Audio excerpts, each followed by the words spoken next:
Este video contiene material producido por terceros que se presenta con el propósito de realizar una crítica académica y educativa. La inclusión de dichos fragmentos se ampara en el principio de uso justo, Fair Use, según lo establece la sección 107 de la Ley de Derechos de Autor de los Estados Unidos, título 17 US Code número 107. El uso justo permite la reproducción limitada de obras protegidas sin autorización previa del titular de los derechos, siempre que dicho uso tenga fines como el comentario, la crítica, la enseñanza o la investigación. En este análisis, el contenido citado será interpretado, evaluado y contextualizado desde una perspectiva crítica y transformadora, sin sustituir ni competir con la obra original. Este enfoque busca aportar valor académico y promover una comprensión más profunda del tema tratado. Te invito a imaginarte una escena antigua. No se trata de una batalla, tampoco de un templo gigantesco. No hablamos de una ciudad en ruinas. Una caravana de camellos. Un hombre anciano cruza el desierto, lleva consigo familia, siervos, tiendas, ganado, promesas. Y, según la Biblia, también lleva consigo camellos. En Génesis, los camellos aparecen en el mundo de los patriarcas. Aparecen en la historia de Abraham. Aparecen en el viaje del siervo que busca esposa a Isaac. Aparecen también en el contexto de Jacob. Y para muchos lectores, eso siempre sonó natural. Al fin y al cabo, ¿qué animal podría parecer más propio del desierto que el camello? Pero aquí comienza el problema. Desde hace décadas, una parte de la crítica moderna ha señalado a esos camellos como una posible huella de anacronismo. Es decir, un detalle que según esa crítica pertenecería a un tiempo posterior a la época de los patriarcas, uno posterior a cuando realmente ocurrieron los acontecimientos. La acusación es fuerte. Si Abraham vivió alrededor del segundo milenio antes de nuestra era, pero el camello domesticado como animal de carga no aparece claramente en ciertos registros arqueológicos hasta muchos siglos después, entonces, según esta línea de crítica, el Génesis tendría un anacronismo serio, uno que indicaría que fue escrito en una época tardía y que no está proyectando la realidad histórica, la realidad social del mundo de los patriarcas. En otras palabras, el escritor bíblico habría vestido a Abraham con ropa de otro siglo. Y esa es precisamente la clase de argumento que encontramos en el video que vamos a examinar cuidadosamente. Lo haremos con muchísimo respeto por la persona de Guido Uribe, licenciado en Historia. El video se titula Inventaron a Abraham, lo que el Génesis esconde en Google. En esa sección el video presenta al camello como el paciente cero de los anacronismos del Génesis. Dice Guido que los camellos están por todas partes en la Biblia, que el camello doméstico entendido como animal de trabajo no funcionaba en esa región alrededor del año 2000 a.C. Por tanto, es un simple anacronismo. Guido apela al estudio del Arabá, un estudio arqueológico que estaremos examinando en detalles en el próximo episodio de esta serie, donde los restos de camellos asociados a sitios de fundición de cobre aparecen alrededor del siglo X al IX antes de nuestra era. Es decir, aproximadamente un milenio después de la cronología tradicional de Abraham. Hasta aquí, el argumento parece limpio, parece directo, parece devastador. Pero esta serie no se llama Historia sin falacias por casualidad. La llamo así porque he encontrado algo que se repite una y otra vez cuando se habla de historia antigua, de Biblia, de arqueología o religión. Muchas veces la realidad histórica no se distorsiona solo por la falta de datos, sino por la manera en que se usan los datos. A veces se toma una evidencia local y se convierte en una regla universal, aplicable a todo el mundo antiguo. A veces se exagera la postura contraria para hacerla más fácil de atacar. A veces se muestra solo las piezas que favorecen una conclusión, mientras las demás quedan fuera de la luz. Y cuando eso ocurre, el problema ya no es solo histórico, es lógico. Porque una conclusión puede sonar académica, puede venir acompañada de fechas, estudios, nombres de universidades y lenguaje técnico. Pero aún así, está construida sobre una falacia. Por eso, antes de aceptar que los camellos de Génesis destruyen la cronología patriarcal, tenemos que hacer una pausa. No para defender una conclusión por adelantado, no para negar la evidencia arqueológica, no para tapar los problemas reales del texto, sino para preguntar algo más básico. ¿El argumento está usando toda la evidencia relevante o solo la parte que le conviene? Y para verlo con claridad, quiero que prestes atención al siguiente fragmento de la exposición de Guío. No escuches solamente qué datos menciona, fíjate en algo más importante. ¿Qué datos ilumina? ¿Qué datos reduce a una frase rápida? ¿Y qué datos no permite que veas con tus propios ojos? Aquí tengo que adelantarme a una opción, porque alguien va a sacarla de contexto. Es verdad que existen imágenes más antiguas que parecen camellos. Un grabado, por ejemplo, de Asuán, de hace unos 4000 años, un sello sirio hacia el año 1800 a.C., unos petroglifos en el desierto, y es justo ponerlo sobre la mesa. Pero dos cosas primero. Dibujar un camello no es domesticar un camello. Una figura grabada en piedra no prueba que ese animal trabajara, cargara y se criara como ganado de forma sistemática. Segundo, y este es el punto que lo decide, el Génesis no describe un camello suelto ni un bicho exótico visto de lejos, describe una economía entera de camellos. 10 cargados de regalos para pedir una esposa, rebaños completos, el camello como medida de la riqueza de una familia. Y esa institución, el camello como motor económico cotidiano de la región, no aparece hasta el siglo X o IX a.C. El texto no se equivoca en un animal raro, se equivoca en todo un sistema económico que todavía no existía.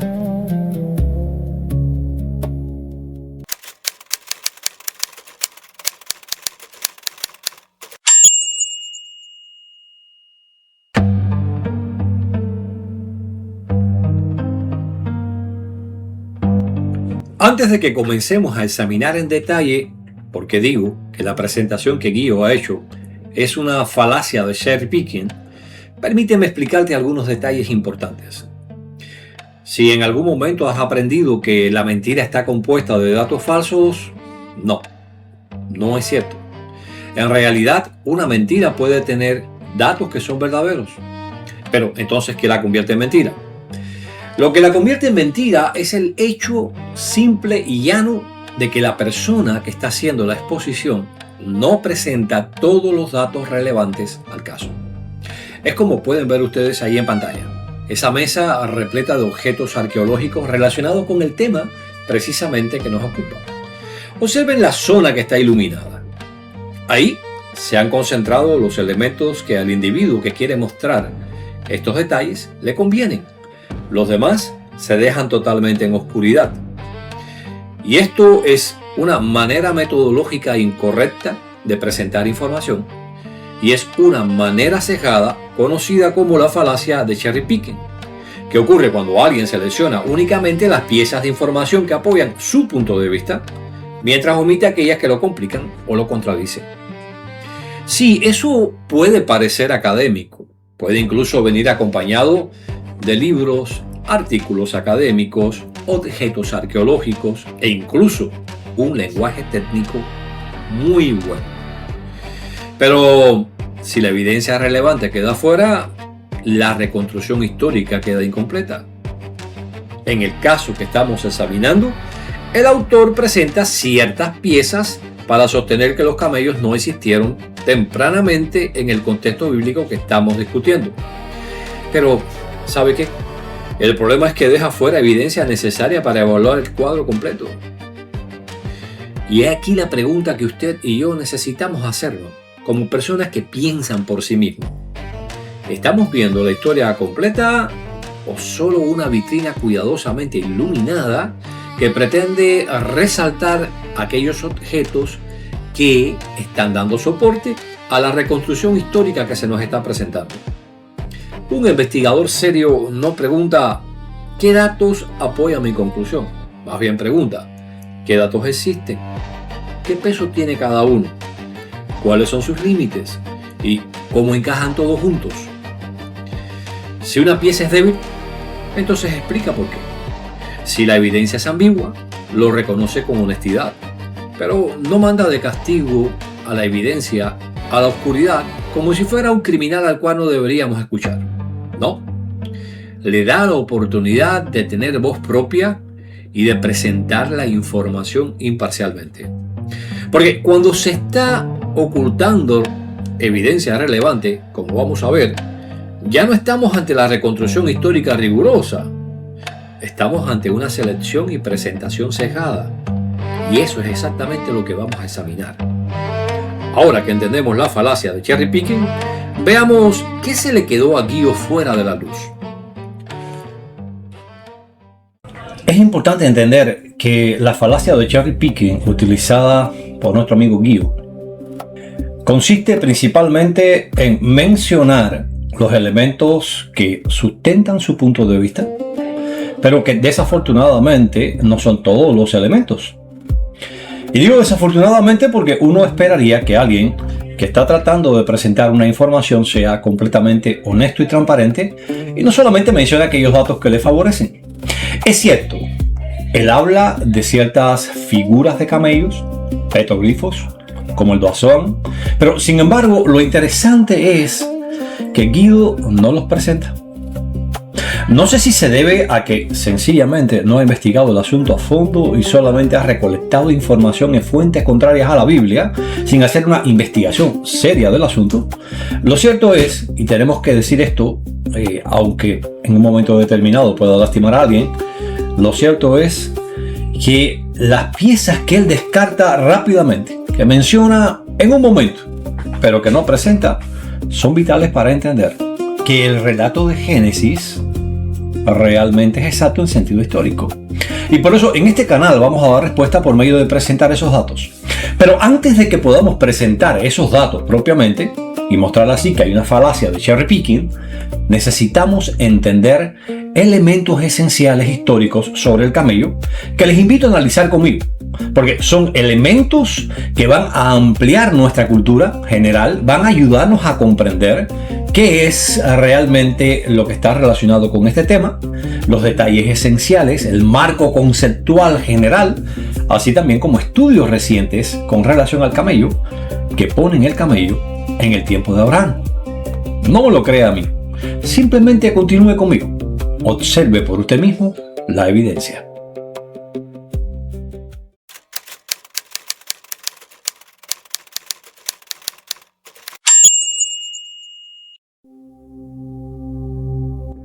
Es probable que algunos de los datos que vamos a estar presentándoles ahora aquí sean nuevos para usted y le sorprendan. Pero como creemos en este canal que los detalles y prestar atención a ellos es esencial para una reconstrucción histórica precisa, queremos mostrárselo. Lo primero es entender, y esto es algo que popularmente se conoce, que existen dos tipos de camellos. El Camelus dromedarius del sur de Arabia y el Camelus bactrianus, que fundamentalmente surge su domesticación en Irán y en el norte de Irak. Lo interesante de estos camellos es que a pesar de que ambos son camellos, tienen una serie de características en común, pero otras que son diferentes. Una de las características en común es que su cuerpo puede acomodarse a la temperatura calurosa del desierto y también a la temperatura que durante la noche suele descender más de 50 grados. Lo interesante es que, por ejemplo, en el caso del dromedario, y a diferencia del bactriano, este tiene solamente una joroba. Su pelaje es corto y está fundamentalmente adaptado a climas cálidos y áridos, lo cual no significa que no pueda vivir en otros ambientes, debido precisamente a que su cuerpo está adaptado justamente a poder vivir en temperaturas más frías. Por otra parte, el camello bactriano tiene dos jorobas y debido a que este vive fundamentalmente en climas fríos y continentales, posee un pelaje espeso. Pero, y es necesario aclarar esto, estas no son las únicas características que diferencian el dromedario del camello bactriano. La distribución geográfica que mostramos en el mapa es la distribución del tiempo de Abraham e inclusive unos 500 años antes. Es importante entender claramente esta distribución porque va a ayudarnos a comprender el por qué ciertos académicos plantean que es imposible que en el tiempo de Abraham hubiera algún tipo de camello en Egipto, en Palestina, y sin embargo, por qué otros afirman que el camello sí estaba presente. Si hemos de ser precisos desde el punto de vista cronológico, tenemos que comenzar por la región de Bactria, región de la cual viene precisamente el nombre del camello bactriano. En esta región, en lo que es el Asia Central, al noreste de Irán y el norte de Afganistán moderna, surge la domesticación, según se pueden ver a través de diversas pruebas arqueológicas de este tipo de camello. La zooarqueología, que es la ciencia que se encarga de estudiar los restos encontrados del pasado de diversos animales, ha mostrado huesos, aunque no muy abundantes, en esta zona. Y si a usted le sorprende que donde comienza la domesticación del camello bactriano no se encuentren muchos huesos de camellos, no se preocupe. Simplemente tome nota en su libreta de este punto porque estaremos abordándolo más adelante en este episodio. La evidencia arqueológica que podemos citar como prueba de que aquí se domesticó por primera vez el camello en una región cercana al Oriente Próximo proviene de la llamada civilización del Oxus, que floreció en el Asia Central cerca de 2500 al 1400 antes de la Era Común. Este complejo arqueológico conocido como Bactria Margiana arroja muchísimas pruebas relacionadas con la domesticación del camello que aseguran que su proceso debe haber comenzado temprano en el tercer milenio antes de Cristo, aunque las pruebas de una domesticación más masiva comienzan alrededor del año 2500 a.C. Vamos a examinar algunos, no todos por supuesto porque son muchos, pero algunos de los artefactos y descubrimientos arqueológicos que corroboran que la domesticación del camello ocurrió en esta área mucho antes del tiempo en que Abraham vivió. Recomendamos a la audiencia prestar cuidadosa atención a esta figura. Es un petroglifo de un camello bactriano que se encontró en Uzbekistán y que está fechado entre el 4000 y el 2000 a.C. ¿Cuál es la relevancia para nuestro tema? Si observa con cuidado la figura, verá que no solamente tenemos un camello bactriano de dos jorobas, sino que a la izquierda se encuentra una figura de un humano que evidentemente ha domesticado este camello. Y eso significa, lo que estábamos diciendo al principio, que en esta región el camello fue domesticado muchísimo tiempo antes de que Abraham llegara a la existencia. Pero además, tenga esto en mente y póngalo en su libreta, porque vamos a estar considerando un poco más adelante un elemento muy similar, pero esta vez en la región de Egipto, el lugar donde, según los críticos de la Biblia, no podía haber existido el camello. Como hemos mencionado, esta región de Bactria no ha proporcionado muchos huesos de camellos mediante la zooarqueología. Y como hemos dicho, vamos a explicar un poco más adelante a qué se debe esto. Pero lo interesante es que, aunque pocos, aquí en esta tumba de Gonul Tepe, en Turkmenistán, se encontró una cámara funeraria con un carro de madera y restos de 2 camellos completos. Este descubrimiento fue realizado en el año 2009 y su datación es de cerca del 2400 al 2200 antes de la Era Común, lo cual muestra que en este territorio que es perteneciente al área que estamos estudiando, utilizaba a los camellos como animales de tiro, es decir, para transportación. Una evidencia clara de que la domesticación del camello comenzó mucho antes del tiempo de Abraham en la región del Asia Central. Por último, y como hemos dicho para no espaciarnos demasiado, aquí presentamos varios objetos con figuras de camellos que fueron recobrados precisamente del mismo complejo arqueológico. Tiene que ver también con la civilización del Oxus que hemos mencionado ya, y constan en primer lugar de una figurilla de camello bactriano que, según los arqueólogos, tiene las marcas en el hocico de los arneses que normalmente utilizan estos animales para poder ser guiados apropiadamente. Como una prueba que corrobora lo que estamos diciendo, tenemos también una figurilla de carro con la cabeza del camello, lo cual, como vimos ya en el descubrimiento arqueológico funerario que hemos descrito anteriormente, es una prueba de la domesticación del camello alrededor del final del siglo III antes de la era común. Le sigue una copa de plata que tiene la figura de dos camellos. Ustedes pueden ver el dibujo desplegado de este cáliz, de esta copa, en la parte de abajo, en donde usted puede ver la figura de dos camellos que quedarían impresos si estos se pusieran sobre la arcilla mojada. Por último, a la izquierda, en la parte de abajo, vemos la base de un jarrón con la figura de un camello y un arco, y ha sido fechada hacia el final del tercer milenio antes de Cristo, es decir, antes del tiempo de Abraham. Todas estas figuras que hemos estado considerando aquí están entre las muchísimas figuras que demuestran que en la región de Bactria la domesticación del camello comenzó muy temprano, quizás en el milenio cuarto o tercero antes de Cristo, y por tanto muchísimo tiempo antes de Abraham. Puede que usted diga, ¿por qué es esto relevante para nosotros? Veamos por qué. Toda esta evidencia proveniente de Bactria es relevante porque desde Bactria es precisamente desde donde se mueven los camellos hacia la parte sur de Mesopotamia, es decir, el lugar donde Abraham vivió. Y es justamente en esta región, en su parte más sureña, donde se encuentra Ur de los Caldeos, la ciudad que la Biblia menciona fue la ciudad de origen del patriarca Abraham y desde la cual viajaría hacia la tierra prometida. En esta región se han encontrado muchísimas figuras de camellos que son discutidas en cuanto a cuál es el tiempo preciso en que estas fueron realizadas. Algunos arqueólogos las han presentado como figuras de camellos estilizadas que en realidad pertenecen al tiempo de Abraham, es decir, hacia finales del tercer milenio, principios del segundo, mientras que otros plantean que la identificación de ese tiempo es incierta.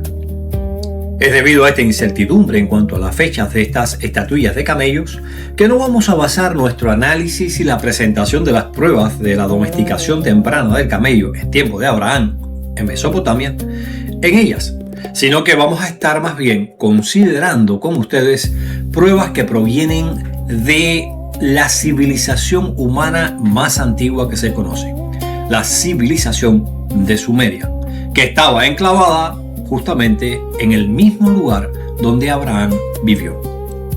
Como puede observarse en el mapa, la región de Sumeria estaba enclavada justamente enfrente del Golfo Pérsico, en la parte del sur de lo que hoy conocemos como Mesopotamia, la tierra de los dos ríos. Esta civilización surgió mucho antes de Babilonia y de los grandes imperios de Mesopotamia. Una civilización que comenzó a levantar ciudades en las llanuras del sur, entre canales, pantanos y campos cultivados. Su presencia se hizo especialmente visible durante el cuarto milenio de nuestra era, en ciudades como Uruk, Eridu, Lagash, Nippur y la muy conocida Ur de los Caldeos. Pero los sumerios no formaron un único reino. Vivían organizados en ciudades-estados independientes, con sus propios gobernantes, templos, instituciones y rivalidades. De modo que eran en realidad núcleos de civilización, cada uno de ellos con su propia estructura social y religiosa. Su sociedad estaba profundamente jerarquizada. En la cima se encontraban los gobernantes, los sacerdotes y las élites administrativas.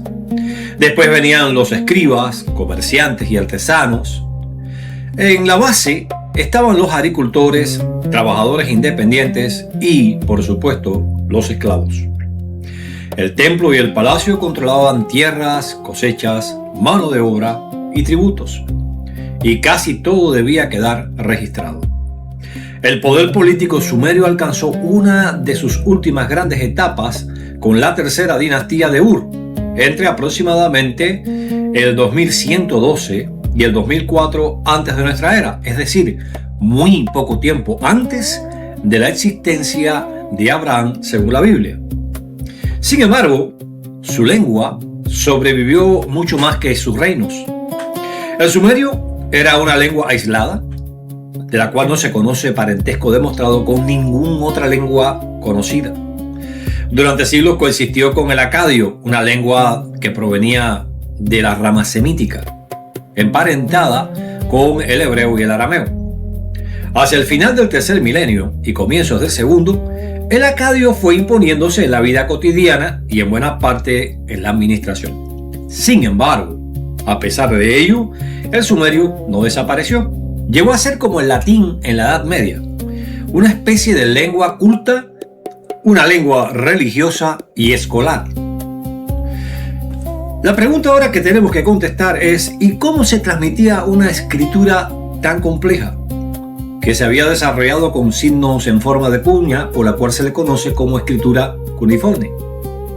Desde el periodo dinástico temprano, entre aproximadamente 2900 y 3500 antes de nuestra era, los escribas copiaban tablillas léxicas escritas únicamente en sumerio. Estas tablillas no eran todavía diccionarios bilingües como se desarrollaría un poco más adelante. Contenían listas organizadas de signos y palabras, profesiones, animales, plantas, objetos, ciudades o divinidades. Servían fundamentalmente para enseñar la escritura cuneiforme, memorizar los signos, conservar vocabulario especializado, transmitir el conocimiento de una generación de escribas a los siguientes. Más tarde, cuando el acadio ganó terreno, algunas listas comenzaron a incluir equivalencias entre ambas lenguas. Así, aquellas pequeñas tablillas de arcilla no solo enseñaban a escribir, también presentaban una tradición intelectual y mantenían viva la memoria de una civilización que Mesopotamia se negaba a olvidar. Y, para beneficio nuestro, conservaron la primera mención del camello domesticado. La sección que estamos por mostrarles es una sección que ha requerido de una investigación rigurosa de mi parte, y para poder hacer esa investigación he acudido a la base de datos que se conoce como The Electronic Pennsylvania Sumerian Dictionary, o Diccionario Sumerio de Pensilvania electrónico, es decir, es una versión electrónica de un diccionario sumerio hecho por la Universidad de Pensilvania. Si entramos en esta base de datos, vamos a encontrar que esta tiene un glosario principal. Podemos recorrer ese glosario por simplemente, como pueden ver, darle a la flecha para adelante o para atrás, pero también se puede hacer una búsqueda de palabra.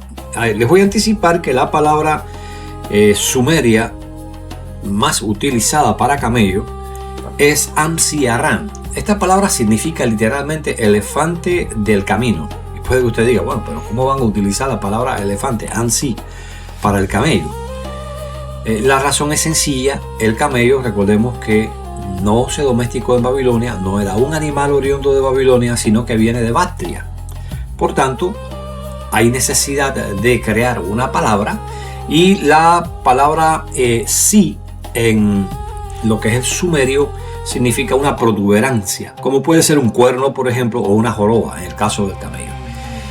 No se preocupen, vamos a ver evidencia documental, la comprobación documental de que esto que estoy diciendo desde que Amsi-Arran es el camello, no es un invento mío, y vamos a poder comprobarlo.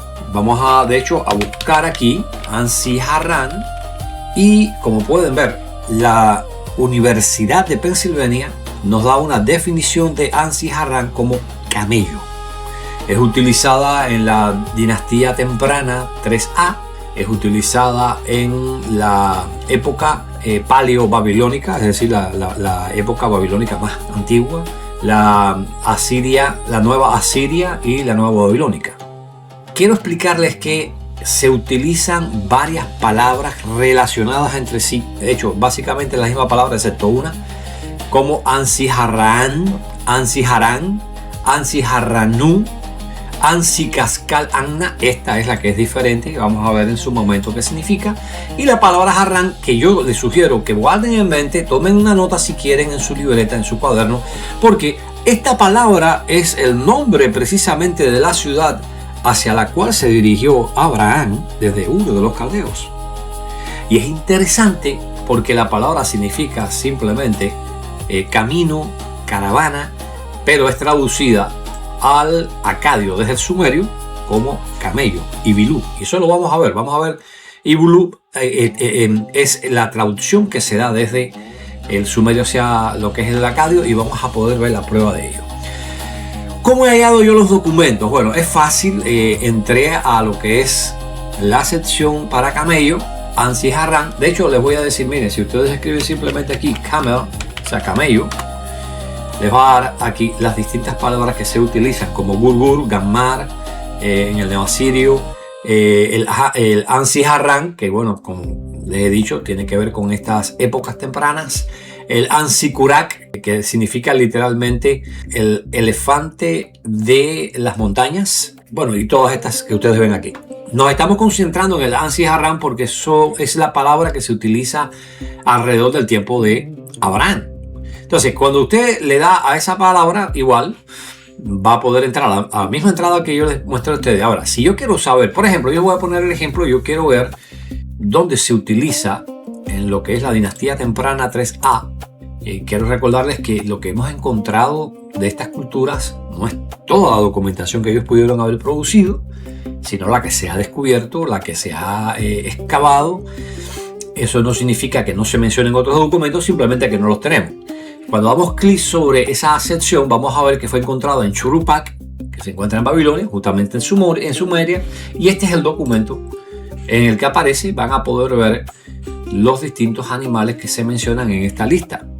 Pero lo interesante es que si usted da clic aquí a esta sección, va a poder encontrar, note usted, una foto de la tablilla cuneiforme donde se encuentra aquí la palabra Ansiharran. Vamos a buscarlo un momentico acá. Mírenlo aquí. Está en la columna número 1 en la sección 3, Ansiharran. Entonces, esa es la razón de por qué yo pude encontrar estas tablillas, porque por búsqueda normal fue muy difícil de conseguirlas. Pude hacer un examen cuidadoso de cada una de estas tablillas, de la transliteración, por supuesto, porque yo personalmente nunca he estudiado ni el sumerio ni el acadio, pero como ustedes pueden ver aquí hay una transliteración de la palabra. De hecho, si dan clic aquí y abren, van a volver otra vez a lo que es la palabra propiamente para camello, Ansiharran, y van a ver los signos que aparecen cuneiformes para cada una de ellas. Ahora es tiempo de examinar los documentos. ¿Qué dicen los documentos? ¿Cuál es el contexto de estos documentos? Y esta es una sección fascinante. Como hemos mencionado anteriormente, estas tablillas léxicas comienzan con solamente el sumerio, y no es sino siglos después que se le añade el equivalente acadio cuando el sumerio ya deja de ser el idioma predominante. Aquí tenemos la primera de estas tablillas que menciona a un camello. Es, como he dicho, la primera vez que se menciona en un registro sumerio la palabra Ansiharran. Noten ustedes que se encontró en Churupak, lo que se conoce como la moderna Fara. Es del periodo dinástico arcaico tercero A, es decir, estamos hablando de entre el 2600 y 2500 a.C. Si toma en consideración este dato, significa unos 300 o 400 años antes de que Abraham llegara a existir. Allí en la región donde Abraham después llegó a existir, ya se menciona el Ansiharran, es decir, el camello, por nombre en una tablilla sumeria de aprendizaje de la escritura. Esto nos deja claro que los sumerios conocían el camello desde ese periodo temprano de su historia. Voy a explicarles algo muy interesante. La palabra Ansiharran, está compuesta, como he dicho ya anteriormente, por An, elefante, Si, joroba, y Harán, del camino o caravana. El resultado de esta palabra compuesta, por tanto, es el animal con jorobas de la caravana o del camino, refiriéndose al hábito del camello de recorrer grandes distancias. No se trata de un animal silvestre que haya podido ver el escriba en Babilonia, porque no es endémico de Babilonia. La única forma en que pudo este escriba tener contacto con el Ansi Harán es las caravanas de camellos que tuvieron contacto temprano desde Bactria con Mesopotamia. Y esto es un elemento interesante porque demuestra que los camellos llegaron, eran conocidos y probablemente algunos individuos muy ricos poseyeran camellos ya para el año 2600, 2500 antes de la era común. Camellos domesticados. La tablilla anterior es tremendamente fascinante porque refleja que estas tablillas léxicas, como se les conoce, en realidad empiezan en una época muy temprana. Y aquí tenemos un ejemplar del tiempo en el que Abraham probablemente estaba vivo, según la Biblia, del año 1900 antes de la era común al 1600 antes de la era común. Lo interesante es que en esta transliteración de la columna número 3, como pueden ver, aquí no se utiliza Ansi Harán, sino más bien Harán. ¿Por qué es esto importante? Porque muestra que se podía utilizar, y si se dan cuenta, el número 6, si es Ansi, es elefante, se podía utilizar tanto Ansi Harán como simplemente Harán para el camello, es decir, viaje o caravana. Esto muestra, y es importante tomar en consideración que es del periodo paleo-babilónico, muestra que para este periodo de tiempo el camello era conocido lo suficiente en Sumeria como para incluirlo en una tablilla léxica. Y ojo con esto, usted no va a incluir en una tablilla léxica un animal que solamente ha visto una vez en su vida y que jamás nadie más va a ver de nuevo. Esas tablillas léxicas tenían una razón práctica, un objetivo práctico: mantener el conocimiento. Y eso significaría que las personas tendrían que saber de qué se estaba hablando en esa tablilla. Esa palabra Harán, del acadio Harranú, ahí recordemos que, y esto es importante también entenderlo, existe préstamos de parte del sumerio al acadio, pero también del acadio al sumerio, y muestra que es una palabra utilizada para el camello desde muy temprano, pero no para un camello salvaje que no existía en Babilonia. Eso tómelo en consideración, por favor. No existía en Babilonia un camello salvaje. No habían camellos pastando allí en la región de Babilonia. No existían, no son endémicos de la zona. Y esta expresión Harán es utilizada exclusivamente para el camello. Como hemos mencionado, la mayoría de las tablillas léxicas escritas en sumerio inicialmente solamente contenían el lenguaje sumerio, la palabra en sumerio, no en acadio. Con el decursar del tiempo, en la medida que el sumerio comenzó a decaer como lenguaje común y el acadio lo fue reemplazando, estas tablillas léxicas comenzaron ahora a tener una sección sumeria y una sección acadia. Tenemos un ejemplo muy concreto del periodo neoasirio de una tablilla léxica sumerio-acadia encontrada en Nínive, la moderna Kuyunji. Y es muy interesante que en la parte sumeria dice Ansi Harán, que ya vimos ya que es la palabra que el diccionario sumerio de la Universidad de Pensilvania traduce como camello, pero en el acadio esta tablilla contiene la palabra acadia Ivilú, que es Ivilú, es simplemente la palabra acadia para camello, lo cual pone de manifiesto que efectivamente Ansi Harán es interpretado por los hablantes de acadio como un camello. Y era conocido por ellos, si estamos hablando ya del año 911 al 612, una época tardía. Pero están confirmando que las tablillas más tempranas que estaban solamente en sumerio estaban haciendo referencia justamente al camello en el tiempo de Abraham, e inclusive en el caso de la primera tablilla que les mostramos, unos 400 o 500 años antes del tiempo de Abraham. Como confirmación adicional de que la palabra Ansi Harran o Ansi Harranu es simplemente una referencia al camello, vamos a mostrar algunas otras tablillas tardías. Es cierto, pues vamos a decir, son tardías, son del milenio, el primer milenio antes de Cristo. Sin embargo, y esto es importante, corroboran el hecho de que las tablillas anteriores, que son alrededor del tiempo de Abraham o inclusive anteriores a este, en realidad son tablillas que hacen referencia al camello, porque ellos lo traducen como Ibilú, como pueden ver acá.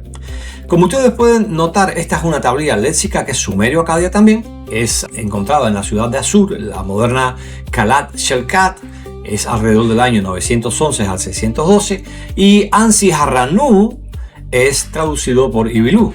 Interesantemente, Harranu es la palabra acadia para caravana, es decir, para el camino, y por tanto es el animal con una joroba, y ese animal que tiene joroba es del camino, forma una caravana. Una confirmación clara de que la misma etimología de la palabra sumeria indica una domesticación del animal. Para no extendernos demasiado en esta sección, queremos incluir por último la tablilla léxica sumerio-acadia, también encontrado esta vez en Nínive, la moderna Kuyonjik. Y esta es una tablilla que, como pueden ver, muestra la equivalencia entre la palabra Ansi Harran y Ibilú, es decir, entre el sumerio y el acadio. ¿Y cuál es el significado? Simplemente camello. Esa evidencia es indudablemente una prueba adicional de que cuando allá en el año 2500-2600 antes de nuestra era, unos 400-500 años antes de que Abraham llegara a existir según la Biblia, esa tablilla de Surupac menciona Ansi Harran, está haciendo referencia a un animal llamado camello. La etimología de la palabra Ansi Harran, es decir, animal con joroba del camino o de la caravana, es una prueba palpable de la domesticación del camello. Pensemos un poquito acerca de ello para que podamos entenderlo. Algunos críticos contrarios a la Biblia, desesperados por el hecho de que las tablillas sumerias muestren la domesticación del camello mucho antes del tiempo de Abraham y su presencia en Sumeria antes de que Abraham siquiera llegara a existir, afirman que tiene que referirse a animales salvajes. Para ello hay dos escollos formidables. El primero, este animal no era un animal endémico, por lo que esto que usted ve en pantalla difícilmente ocurrió alguna vez allí en Sumeria. Segundo, el hecho de que hayan tenido que tomar un préstamo lingüístico de otra lengua, es decir, en este caso del acadio, para expresar un término sumerio para el camello e inventarse una palabra que describiera morfológicamente al animal, indica que no era un animal endémico de la zona, por lo que evidentemente este animal no puede haber sido visto por los sumerios pastando en los lugares donde ellos vivían. Eso cierra el caso para que el animal sea un animal salvaje. Adicionalmente, algunos académicos han mostrado que en estas listas, si bien aparecen animales salvajes, también hay animales que son considerados domesticados para este periodo de tiempo, como son el perro y el puerco. Ahora bien, ¿cómo pudieron entonces los sumerios tener contacto con el camello bactriano? La respuesta a esta pregunta es muy simple. Debemos tomar en consideración que existe evidencia de que el comercio entre Bactria y Mesopotamia era activo. Eso ha llevado a diferentes académicos a reconocer que los sumerios tuvieron que tener contacto con los camellos en una etapa temprana, probablemente a mediados del tercer milenio antes de Cristo, como resultado del comercio activo entre Bactria y Mesopotamia, en particular Sumeria. Un comercio que evidentemente sería el resultado de la existencia de caravanas de camellos en Bactria, capaces de poder llevar hasta esta región remota a través de las montañas productos importados. La importancia de este comercio para la región de Sumeria haría que el nombre Ansi Harran, desde componentes sumerios y acadios, para un animal extranjero que llega a Babilonia como resultado del comercio con Bactria, se incorpore desde fechas tempranas a estas tablillas léxicas y permanezca en ellas a través de los siglos, lo cual muestra la importancia del camello para la región, dado que este constituyó el vehículo principal de transporte desde Bactria de mercancías que eran vitales para ellos. Y ahora ha llegado el momento de darle atención cuidadosa a un hecho demostrado por la historia, uno relevante para el caso que estamos tratando.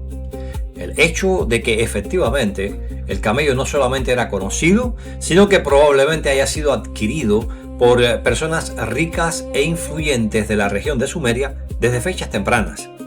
Aunque no se haya extendido su uso dentro de la población sumeria, lo cierto es que no podemos descartar el hecho de que algunos de los más influyentes ciudadanos o incluso los reyes de estas ciudades de Sumeria hayan adquirido algunos ejemplares como animales domesticados que podían ser utilizados no solamente como animales de carga, sino también como animales que podían proporcionar adicionalmente leche de la más alta calidad. Y si no me cree, preste atención al siguiente relato literario proveniente de Sumeria y que contribuye a ampliar nuestro entendimiento de que efectivamente Ansi-Harran se refiere al camello bactriano. Durante mucho tiempo, la presencia del camello en la antigua Mesopotamia ha sido tratada como algo excepcional, un animal extraño, visto quizás de manera ocasional, llegado desde regiones lejanas y todavía ajeno a la vida cotidiana de Sumeria. Sin embargo, un poema sumerio del periodo paleobabilónico obliga a considerar una posibilidad mucho más compleja. El término que aparece en el texto, como en el caso de las tablillas que acabamos de considerar, es Ansi-Harran, una expresión que ha sido interpretada como elefante de la caravana y que los especialistas, como hemos visto, relacionan con el camello, que probablemente fue el camello bactriano de 2 jorobas.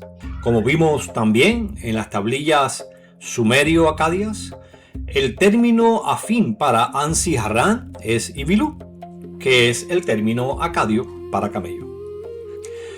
No estamos ante una lista de animales exóticos ahora, ni ante la descripción de una criatura observada desde lejos, viniendo desde el oriente. Tampoco aparece el camello como un símbolo aislado o como una bestia salvaje. La mención ahora ocurre en una canción de amor sagrada, protagonizada por 2 de las divinidades más importantes de la tradición sumeria, Inanna y Dusumi. Preste atención a estos 2 nombres. Lo que estamos considerando ahora es una pieza valiosísima de información que contribuirá a entender cómo el camello domesticado ya se había insertado dentro de la sociedad sumeria. Y en nuestro auxilio viene ahora la tablilla Nippur 9602, una tablilla que, como el nombre indica, fue encontrada en la antigua ciudad de Nippur, perteneciente al periodo paleobabilónico, es decir, entre el año 1900, aproximadamente la fecha en que Abraham vivió, y el 1600 antes de nuestra era. Lo interesante es que esta tablilla refleja una canción de amor sumeria entre 2 divinidades, como hemos mencionado.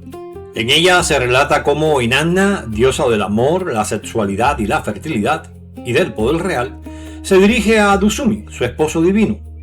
Tras la unión amorosa entre ambos, el poema describe el surgimiento de la vegetación, la prosperidad de la tierra. La sexualidad de los dioses no es presentada únicamente como un acto íntimo, sino como una fuerza que fecunda los campos, sostiene los rebaños y garantiza la abundancia del reino. Es entonces cuando en medio de ese poema, Inanna pide leche. Leche de cabra, productos de la mantequera, crema y leche descrita como dulce. Pero entre esos productos aparece también la leche del Ansi-Harran. Y este detalle es fundamental. El poema no menciona simplemente al animal, al camello. Menciona su leche. La describe como agradable, dulce y susceptible de ser preparada, batida o incorporada a un banquete nupcial. Eso indica un grado de conocimiento mucho más profundo que el que podría obtenerse de un animal visto ocasionalmente en una caravana extranjera. Para conocer la calidad de su leche era necesario tener acceso directo al animal. Para ordeñarlo era necesario controlarlo. Y para incorporar esa leche a una tradición culinaria, ceremonial o pastoril, el animal tenía que estar, al menos en ciertos casos, domesticado y disponible dentro del entorno humano. El contexto se vuelve aún más revelador cuando observamos quién es Dusumi. Dusumi no es un dios cualquiera. Su título es Sipat, es decir, el pastor en sumerio. Es el señor de los pastores, de los rebaños, de los animales domésticos. Representa el mundo del pastoreo frente al mundo de la agricultura. Su riqueza se expresa en ovejas, cabra, leche, mantequilla, crema y otros productos obtenidos de los rebaños. Por tanto, cuando Inanna pide a Dusumi la leche del Ansi Harraan, el poema sitúa a este animal dentro del ámbito simbólico y económico del pastor divino. No aparece como una criatura salvaje, aparece como parte de una economía ganadera. Eso no significa necesariamente que los camellos fueran comunes en toda Sumeria. La evidencia no permite afirmar que existieran grandes poblaciones ni que fueran animales corrientes en aldeas y campos. Una interpretación más prudente, basada en los escritos sumerios, es que su presencia fuera limitada. Tal vez se encontraban en manos de élites, mercaderes, templos o individuos de gran riqueza, capaces de adquirir animales exóticos a través de redes comerciales de larga distancia. Un camello bactriano habría sido valioso, raro y costoso. Pero raro no significa desconocido, y exótico no significa necesariamente salvaje. El poema paleo-babilónico sugiere que, al menos en ciertos círculos, estos animales eran suficientemente conocidos y domesticados como para ser ordeñados, valorados por su leche e integrados en una composición religiosa y pastoril.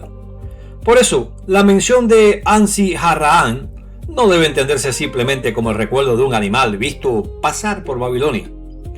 Dentro de la lógica del poema, se trata de un animal doméstico asociado a la producción de leche, a la riqueza de los rebaños y al poder de Dusumi, es decir, del dios pastor. La evidencia no muestra que el camello fuera común en Sumeria, pero sí plantea algo mucho más interesante, que su presencia pudo ser limitada, exclusiva y costosa, aunque real, doméstica y perfectamente reconocible para quienes compusieron y escucharon esta canción de amor sagrada.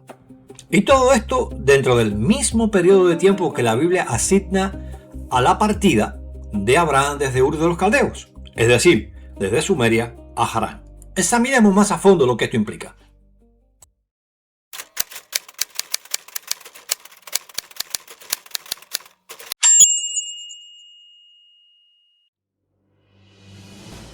Nuestro viaje a través del tiempo y de las evidencias arqueológicas e históricas no comenzó con el tiempo de Abraham en Egipto. Desafortunadamente, la mayoría de los críticos de la Biblia suelen comenzar en este periodo tardío de la vida de Abraham.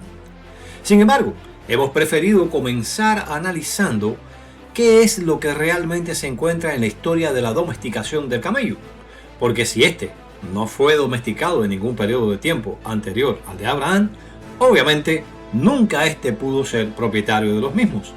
Por eso el comienzo de nuestro viaje, investigando cuál fue el inicio de la domesticación del camello, comenzó con la civilización del Oxus en el Asia Central.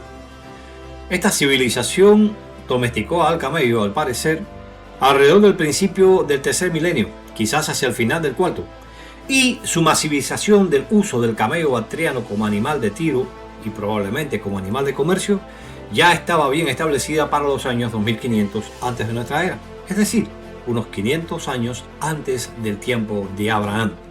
De esta civilización hemos encontrado muchísimas huellas del camello, entre ellas la presencia del petroglifo que se encuentra en Salmisai, Uzbekistán, un petroglifo que demuestra que la domesticación del camello puede haber comenzado aproximadamente alrededor del 4000 antes de Jesucristo. Adicionalmente, se han encontrado en esta región muchas otras huellas del camello, desde diferentes tipos de artefactos con figura de camello, hasta el descubrimiento de una tumba con un carro tirado por camellos en Gonur-Tepe, en Turkmenistán. Interesantemente, esto demuestra más allá de todas dudas de que el camello se hallaba presente alrededor del año 2400 y era utilizado hacía mucho tiempo como un animal de tiro, un animal para el comercio.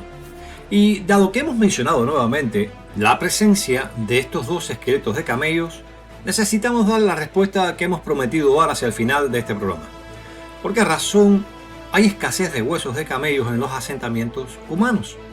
Algo que ocurre incluso en lugares donde se ha demostrado fehacientemente de que era utilizado como un animal doméstico y por tanto uno esperaría poder encontrar huesos en esos lugares. Las razones para este fenómeno han sido explicadas por diversos académicos. Pueden resumirse básicamente en dos razones. La primera, el hecho de que la faena del camello fundamentalmente ocurría fuera de las áreas residenciales, es decir, su vida, su uso comercial, incluso su uso desde el punto de vista alimentario, era fundamentalmente utilizada y ocurría fuera del área residencial.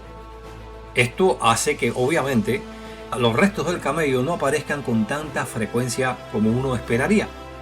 En segundo lugar, las excavaciones suelen ser realizadas fundamentalmente en las áreas residenciales, lo cual lleva obviamente a que no se encuentren los camellos con tanta frecuencia.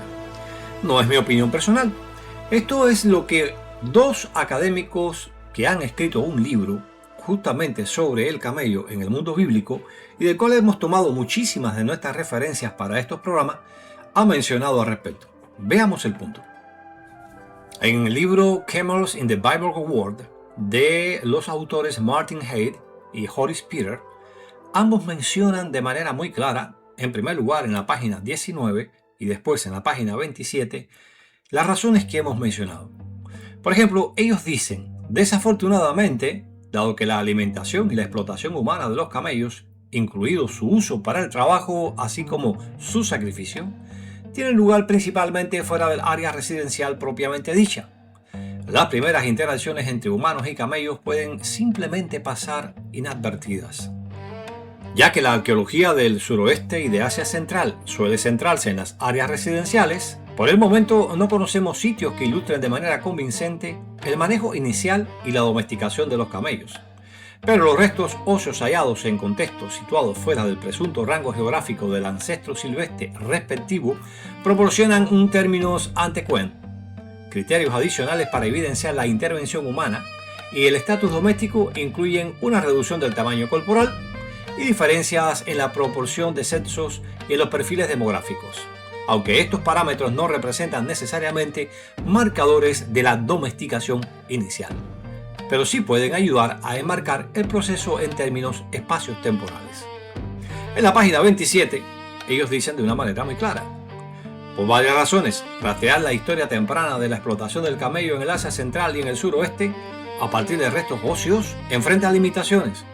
En comparación con otros táxones de ganado económicamente importante, por ejemplo, los restos del camello suelen ser escasos en los desechos del consumo humano, lo que puede explicarse en parte por el hecho de que los animales de gran tamaño eran sacrificados y desmembrados principalmente fuera de las áreas residenciales. Sin embargo, las excavaciones suelen concentrarse en la arquitectura palacial de piedra más que en la periferia de los asentamientos. Como puede verse, las razones que hemos mencionado para el hecho de que en el camello no se ha encontrado frecuentemente como restos óseos es sólida y bien documentada académicamente. Puede que ustedes estén preguntándose, bueno, ¿cómo es posible que sin embargo se hayan encontrado estos registros óseos de dos camellos completos en esa tumba?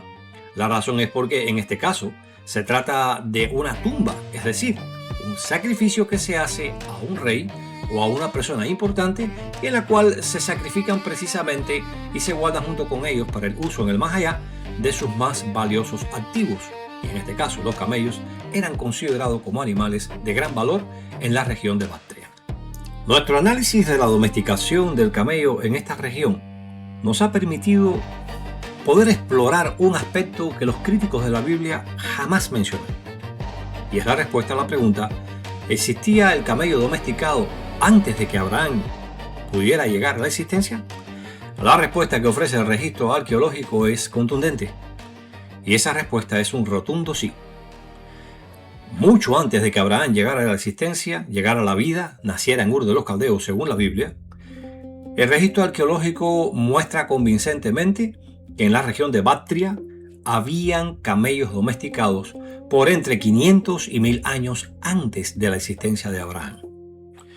Este primer capítulo que hemos considerado con relación a la región de Bactria abre la vía para entender entonces por qué en Sumeria, la región que englobaba también a Ur, llamada en la Biblia Ur de los Caldeos, aparece el camello, el Ansi Harraan, temprano en la literatura sumeria. La razón es simple. Como podemos observar, desde Bactria, las vías de comunicación con la región de Sumeria estaban abiertas a través de caravanas de camellos. Productos de Bactria encontrados en Sumeria y de Sumeria encontrados justamente en la región de Bactria ponen de manifiesto que existía indudablemente una red de conexiones comerciales entre ambas regiones. ¿Cuál sería el vehículo apropiado? El vehículo lógico para un viaje tan largo a través de las montañas. Pues precisamente el camello bactriano. Y aquí llegamos a otra pieza de información que hemos dejado intencionalmente para este momento. Y es el otro nombre que se utiliza en la literatura sumeria para el camello bactriano. Observemos cuidadosamente. Este otro nombre sumerio para el camello es Ansi Qurra. Interesantemente, esta palabra sumeria aparece en lo que se conoce como la tablilla Nippur 03776. Desafortunadamente no hemos encontrado ninguna imagen disponible por parte del Museo de Estambul, donde se encuentra almacenada esta tablilla en exposición, y por ello no podemos presentar la evidencia. No obstante, si usted busca en el diccionario al cual hemos hecho referencia, al diccionario electrónico sumerio de la Universidad de Pensilvania, va a poder encontrar toda la información, así como la transcripción de esta tablilla. En esta tablilla, escrita solamente en sumeria, esta palabra Ansi Qurra, que significa el elefante de la montaña o el animal con una protuberancia de la montaña, hace referencia al camello. ¿Cómo lo sabemos? Porque como en el caso de Ansi Harraan, Ansi Qurra aparece en tablillas posteriores Sumeria-Acadia con el equivalente Ibilú, como en el caso de la tablilla léxica sumerio-acadia que estamos presentando aquí, que es la BAT 11517, almacenado en un museo de Berlín. Este pertenece al periodo babilónico, es decir, aproximadamente unos 900 años antes de Cristo. Ahora, lo interesante es que los sumerios utilizaran Ansi Qurra, es decir, un animal de protuberancia de la montaña. Porque la palabra de la montaña, Qurra, hace referencia precisamente a la región geográfica adyacente a Bactria.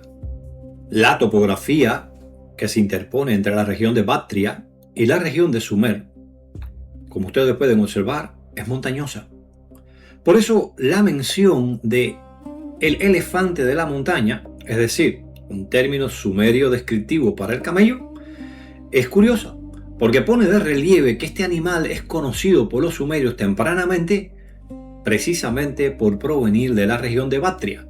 Y es por eso que comenzamos con la domesticación del camello allí en Bactria, porque el movimiento confirmado desde el punto de vista arqueológico e histórico es desde Bactria hacia la región de Sumer, es decir, lo que hoy conocemos como Mesopotamia. Una vez establecido el hecho de que el camello bactriano pasó a Sumeria a través de las montañas de Irán conocidas como montañas Zagros, en una ruta o caravana de camellos que llevaba exportación de productos desde Bactria hacia Sumeria, ahora estamos listos para analizar el siguiente paso: los registros sumerios sobre el camello. Pudimos ver claramente que términos como Ansi Harraan, Ansi Harraan, Ansi Harranu son términos que describen al camello y que fueron confirmados por tablillas como la tablilla léxica de Nínive cerca del 911 al 612 con la palabra Acadia y Bilú. mostrando claramente así que cuando los antiguos sumerios hablaban de Ansi Haraan, estaban hablando de un camello domesticado. La misma etimología de la palabra, animal con protuberancias del camino o de la caravana, muestra que no se está hablando de animales que no han sido domesticados. De hecho, la presencia de un antiguo poema de amor entre dos divinidades sumerias manifiesta que este animal era domesticado y su leche era altamente apreciada por aquellos que tenían el privilegio, por ser de las capas sociales más adineradas, de tener este animal dentro de sus establos.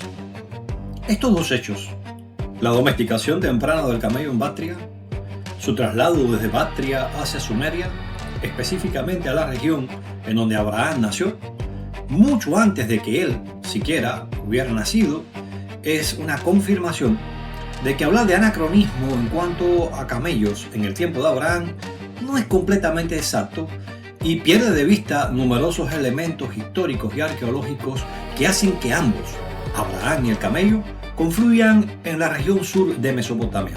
Por supuesto, una cosa es hablar de Abraham conociendo el camello en Ur, y otra cosa muy diferente es establecerlo en Egipto.